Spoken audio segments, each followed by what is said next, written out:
Hello everyone and welcome back to Project Sim channel, and we are continuing our Pittsburgh Pirate Dynasty playthrough, and we are 2 days away from the trading deadline, and we're going to try and make some deals today, right now. So, I am going to go to Asdrubal Cabrera, because I think if we can get his contract off the books and go younger with Eduardo Nunez, I think we have a better shot there. So let us shop him around, and see what the other teams come up with. Kind of looking for a little bit of a salary dump, but maybe looking for a starting pitcher or so. Julio Teheran, that's kind of an interesting offer. David Peralta, who would be a pretty good bat in left field. What does his contract? So he's in arbitration, so we have some control over Peralta. I mean, he is older, but he's a pretty good player. There's a bunch of options here we have to look at. We can grab Chris Davis, who's not having a great year, so I don't think that is the right call. Cole Calhoun, Luis Valbuena, Matt Shoemaker, Chris Anderson, Pineda. That's an interesting option, but he's going to be a free agent, and he's probably going to want another $8 million after the season, so that's maybe not the best. Andrew Triggs, 7-6, 3.8 ERA, and we have him under control for probably the next 3 or so years. So that actually could be a pretty good little acquisition there in Triggs. That's something to look at. Definitely something to keep in mind. Brad Peacock, no. Jared Eichhoff, Pomeranz, Evan Longoria, no, I don't want Longoria. That's contract's probably way too big. They're trying to give away Jose Abreu, because he's only out 1 week, but why are they trying to give him away? What's his contract look like? So he's going to make $21 million per year for the next 3 years. I don't think we want to take on something like that. Plus, first base is pretty set with us. Solarte, Tanner Roark, Dylan Betances. I don't really need bullpen help at this point. So I'm thinking either Teheran here, who has a team option for $12 million, so I'm actually not going to lean towards Teheran. I think I'm going to get that Triggs from Oakland here. Let's see. There's a lot to like, says our assistant GM. I think there is too. I think we're going to save some money, and yeah, we're going to go a little younger, so we're going to complete this trade, and we're going to go to team home screen. So we really didn't have Asdrubal Cabrera long. He was hitting okay. I mean, he was on pace for 12 homers, 47 RBIs, 0.6 WAR, which is, I mean, it's kind of what you expected, but I think it was definitely time to move on from Cabrera. And we now have, let's go to waivers, and Andrew Triggs. So kind of like that acquisition. Let's see if we can get anything for Von Nova, because we are not going to re-sign him at the end of this year. So shop player around. And if we get, I don't know what I'm really looking for here, but I'm sure if it pops up and it looks good, we'll roll the dice. I mean, I really have absolutely nothing to lose in getting rid of Von Nova. So, Jason Hayward, yeah, no, that's probably not going to happen. They're trying to give away Puig, huh? That's interesting. Oh, it's because he makes $30 million a year for the next 1, 2, 3, 4 years. That is why they're trying to get rid of Puig. And we already have a right fielder, but that is so tempting. I mean, wow.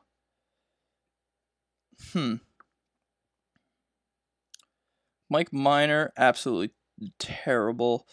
Deke Gordon over at second. Eric Hosmer, he's pretty good. Santana. Man, that Yasiel Puig trade, let's just look at what would happen here. This is not fair. They think it's not fair, although we are getting 28-year-old Yasiel Puig who's just entering his prime, so I don't really know how that's totally not fair. Let's look at our front office. Let's look at salaries here. So we're on the books to go from 88 million this year to 106 next year. And Triggs, I just saw Triggs. So he's looking at 5.8 mil arbitration. Wow, that's kind of crazy. Maybe we'll see if we can sign him for a little less. Offer extension. So he's thinking 6.3 mil. So I don't think that's going to fly. I don't want to get rid of Eovaldi. Don't want to get rid of Felipe. Colome, that's fine. It's just really hard with the salary we're given, and it just so happens that Josh Bell is going up by about 5 million, and that's tough. Musgrove's going up 2 million. Frazier's going up 2 million. Frazier might be our left fielder of the future if he keeps that average up. But I think that's all we're going to do for now. I think we're going to need to send a pitcher down, though. Contos is pitching terribly. Let's see. Okay, so I have no more shop arounds today. So we're just going to set status to on the block. And we're going to advance one day and see if we can do a little bit more trading. I want to see if they put Triggs in the starting rotation. Eovaldi's got the hot sign here. That is always good. So they do put Triggs. They put Triggs right in the fifth spot. Move Glasnow down into long relief. I definitely need to send a reliever down and bring up a middle infielder. But we're going to try and trade away... Oh, not Nova. We just tried that. We're going to try and trade away Contos. Shop player around.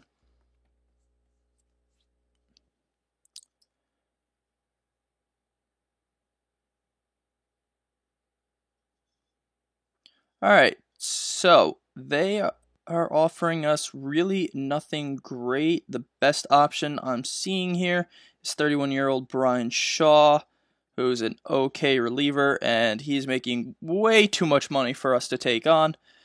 Because, yeah, if I'm spending $8 million on pitching, it's going to be starting pitching right now. So that is that. So we're literally just going to send Contos down, and if he does not like it, we're just going to release him because this is it for him. Contos, you didn't pitch well. That's what it came down to.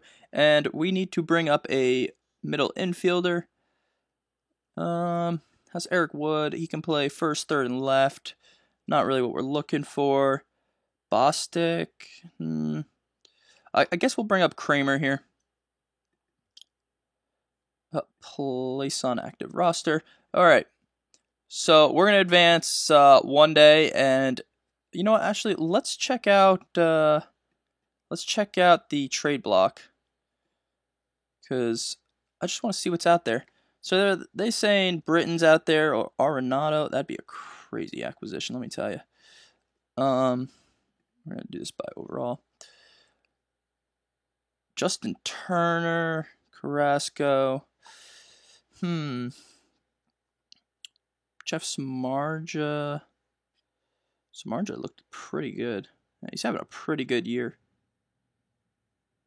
He's 34, though. I'm sure he's making a butt ton of money. Ziegler. I would love to bring back Garrett Cole, but I think they're going to want too much, and he's probably only going to be a rental. So, not really what we're looking at. King Felix. Yeah, I don't think there's anything that we can really sink our teeth into here and get, because I mean it's obviously the trade block, so I mean you're not looking to get prospects, and that's kind of what we're looking to do right now. I do think we're a few pieces away, but all right, we're going to advance a day and see if we get any trade offers, and if we do, maybe we'll take a look at them and maybe make a move or two here. We still have a little time. Oh, and look at that. We've received trade proposals, one from Washington. They want to send us Tanner Roark, and they want Luplow and Hodges. No. Reject. All right, and San Diego wants to give us Brad Hand for Reyes, a minor leaguer. I don't think so. I'm pretty sure Brad Hand's got a pretty big contract. Yeah, $7 million and a team option for $10 million, and that's just not where we're going. Oh, I don't know why I keep doing that. So it is the trade deadline. I think we're all set and ready to plug on through the deadline and see how the last 2 months of the season go. We're just going to advance a day, and then we are going to simulate right through the end of August. We lost against Cincinnati 5-6, and that just puts us even farther back here in the standings. We're definitely not in it this year, but it's definitely a building year. All right, so let's look at our schedule. We're going to sim right to this. We're going to sim to the 1st of September, and we'll stop the simulation if anything crazy happens, but we're going to get right to it. Alright, so we are here at Friday, August 30th, and if you're looking up top here, we had a incredible August. We were at 67 and 66, that's right, 1 game above 500, which is just absolutely wild. I mean, we're still kind of far out of the playoff spot, but we just had a absolutely incredible August. We went 18 and 7, and we still have 2 days left of August. I mean, just absolutely great August. I don't know where this team came from. I'm gonna blame it on Triggs. And yeah, 2-0 with a 1 WAR in 5 starts. Yeah, we're gonna blame that on Triggs. So that's exciting. We're gonna blame that on some of the roster moves we made. Eduardo Nunez playing well, and the reason, I mean, also, look at Machado. Look what he's doing. 307, 37 home runs, 97 RBIs. I mean, wow. Anyway, I pressed the wrong button here. I wanted to show you guys the trade I was offered. So we'll go here, and Houston offered us James Hoyt, who is a reliever, and we have some control on him, and he's an okay reliever. He's about a 1-1 WAR, which is pretty good. He's a little high ERA, but overly decent pitcher or bullpen. And they're also offering us this shortstop prospect who can play second, who can play short. This kid's pretty good. He's a great stealing threat. He can be a second division starter at shortstop, but yeah, he's not really panning out. He's more of a defensive speed, not really an offensive guy. He was the Astros' first round draft pick in 2019. But they want Adam Frazier in return, but Frazier's doing really well, so I don't know if I want to make that deal, because left field, I don't really have a lot of help that's coming in for left field. Yeah. So I don't think we're going to make that deal because I like Frazier just a little too much. Even though he's not even in the starting lineup, I really like him. So we're actually going to keep that. We're going to say no to Houston. I'm sorry, Houston, but it's an interesting trade. I just don't think that shortstop is worth it. Yeah, we're going to reject that. Yes. Okay, we're going to advance 2 days, and then we're going to look at the standings, and we're going to look at the leaderboards, and we'll see what's going on. All right, everyone, welcome to September. We won the last 2 games of August, so that puts us at 69 and 66. We are hot coming in. We are absolutely fire coming in. And just looking, we didn't lose a series in August. That is absolutely incredible. We finished 20 and 7 in that month. So, yeah, well, that's just absolutely wild. We're still, 13 and a half out of the Cubs. The wild card, we're 7.5 out. I've seen crazier things happen, but yeah, we got that winning record now, and honestly, that gives me a lot of confidence with this team. And it's all Manny Machado. I mean, he is just, he's got a 6.5 WAR already. I mean, he is tearing it up. Josh Bell's come alive. Salvador Perez has also just turned it up. 289 for us, 4 home runs, 22 RBIs in 34 games. Yeah, we'll take that. So we're gonna quick look at just the league leaders here with a month left. We're gonna see what the races look like, and not American League, we are National League, so we'll check that out. Goldschmidt has got the fantastic average. Machado is there in 7th. Home runs, Machado is in 2nd behind Cody Bellinger, who has 41. So he can get to that. Bellinger also has 126 RBIs, which is absolutely wild. He is, wow, that is something for him. 24-year-old doing that to the league. Machado's in 3rd, tied for 3rd, with 98. So, I mean, it's something to be proud of. Let's see, what else do we have here? Where is the WAR? Here it is. Goldschmidt has a 6.6, and he's in 1st. So Machado is in 3rd with a 6.5. So he's tied with Seager. So that's pretty cool. And he's ahead of Bellinger. Let's check out pitching leaders. You have Syndergaard with the lowest ERA. I don't expect to see any of my guys on here. Wins, Syndergaard. Musgrove is tied for the most losses on the season. That's a little tough. Syndergaard also has the best WAR and most innings pitched. Let's see, strikeouts is also Syndergaard over here. So our guys just don't show up on that. I just want to check the standings one more time. The Yankees are beating Red Sox by 5 games. Minnesota's looking good, ahead 3.5. That's going to be a tight race. This is going to be a tight race. Wow. LA, Oakland, and Houston separated by 2 games. That is going to be the wild, wild west. And New York Mets, 9.5 up. Wow, that's a pretty good lead. Cubs are leading our division by 5.5. Dodgers are up by 8 in theirs. The wild card looks like it's going to be St. Louis and Milwaukee, unless Giants, Atlanta, or even us make some noise.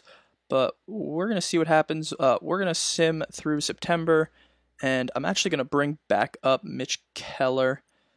I think he's ready to come back up because it is the September roster expansion. So we're going to see if he can do anything for us. Triggs is looking real good, 3-0 now. So, yeah. Since it's also September 1st, we're going to offer extensions to all expiring minor league personnel. And we're going to offer extensions to all minor league free agents just to keep that populated. And yeah, I think we're all set. Yeah. All right. So we are going to start the simming, and I'll let you guys know how September goes. If anything crazy happens, if we somehow get into the pennant race, I'll show you guys, or any kind of playoff contention race. So yeah. All right, everyone. Welcome to the end of the regular season. We finished 80 and 82. So 2 games under 500. There's 2 triple crowns that were handed out. One to Corey Kluber of the AL, who had 17 wins, 3.08 ERA, and 242K with a 6.5 WAR. So he's definitely going to win that Cy Young. And then Syndergaard also won the triple crown, but he won it for the NL with 21 wins, 2.21 ERA, and 8.7 WAR, and 238 strikeouts. That is absolutely phenomenal. Let's take a look at how we finished here. Not the greatest of Septembers. We were obviously 3 games over 500 entering the month. So, yeah, I mean, we were only predicted to win 70 games, so to win 10 more than we predicted is always good. I mean, we did win 90 last year, so a little bit of a drop-off. Kind of expected that, though. Mets won 94 games. Chicago won our division with St. Louis and Milwaukee. So we sent 3 teams to the playoffs out of our division. So, I mean, we definitely played in the toughest NL division, you could say. The West, the Dodgers won. You have the Yankees winning here in the East with 100 wins. You have the Twins with 95 winning the East Central. Cleveland was in first, pretty sure, yeah, at the beginning of the month. So that's a flip-flop, and they didn't really finish strong at all. So the Angels won the West. Wow, that's kind of surprising. Houston didn't even make the playoffs. They were 2 games out, yeah. So Boston and Toronto make the playoffs. That's tough. I mean, that's like us last year. 90-win teams not making the playoffs. The worst team by far was the Miami Marlins, who went 47 and 115. That's tough. That is a tough season. But let's look at our team. Starling Marte looked good. I feel like if we had Polanco and we had what he brought with 3.6 WAR, 25 home runs, 76 RBIs, pretty good average, I feel like we could have five or six more wins easily. That's how I feel, but we'll see. So, Marte anyway had 267, 11 home runs, 63 RBIs. Martin, pretty good for, backup work, essentially. Pretty proud of actually what he did, 262. Machado absolutely tore up the league. Yeah, 328 average, 8.6 WAR, and that is league leading. You're seeing that correctly. 116 RBIs, 43 home runs. Yeah, give that man the MVP, please. Josh Bell looked good. Yeah, little decrease from last year in average RBIs and home runs, but of course we weren't as good of a team. Salvador Perez looked fantastic in the games he played for us. I'm definitely going to opt into his contract. And Colin Moran looked okay. I mean, giant step down from last year, but we're going to continue to monitor that. Eduardo Nunez looked pretty good. Jordan George looked okay. I mean, he really didn't play a full season, 93 games. Pitching-wise, Taillon, big step back from last year, 10 less wins and a higher ERA, but that's probably the Taillon that we can expect going forward. I think last season was an aberration, but we'll see. Musgrove, 15 losses, that's tough. 10 wins like last year, but he improved his ERA. I don't know what to do with Musgrove. I'm really waiting for him to just have a fantastic year, but I don't think it's going to happen. Eovaldi looked pretty good, 4.02 ERA. I'll take it. Steven Brault looked pretty good. Yeah, I mean, that's about what you expected out of him, 8 and 9. Good innings eater, 173, 4.56 ERA. And then Triggs came in here and pitched his heart out for us, 5 and 1. So I'm pretty excited to have him around next year. Our bullpen, Feliz, 37 saves, 3.43 ERA. Of course, Vasquez is phenomenal with another 10-win season. I mean, this kid's good, and he's just got a crazy. I mean, it's a friendly contract-ish, but this kid's good. Yeah, another 10-win season. That's out of the bullpen. That's something to behold, not gonna lie. Scott Alexander pitched very well since coming over to us with a 2.77 ERA. If you look in there, Colome did not the greatest, but Smoker did pretty good. No, Tanner Anderson okay. Von Nova not good at all. So I mean he's out. Glasnow not that good. Mitch Keller, mediocre. So we have some stuff to take a look at here in the off season. Let's just check out your playoff tree here. So it's going to be Sox and Jays, Angels, Twins, Yankees get the winner of that series. Cubs are taking on whoever wins Brewers and Cardinals. So that's an all Central, like it's an all East over there, and then Dodgers and Mets in that. So that will be it for this episode. Thanks for coming along on this 2019 journey. Next episode, we are going to send the playoffs and do the off season, and make some moves because I feel like we're really not that far out from where we want to be, especially with Polanco coming back next year. I want to thank you guys all for watching. Please tell me what you guys think of the 2019 season here with Pittsburgh. Tell me what you guys think about Manny Machado, because Isn't he phenomenal? Yeah, if you could please like, comment, and subscribe. Thank you all for watching, and have a great day.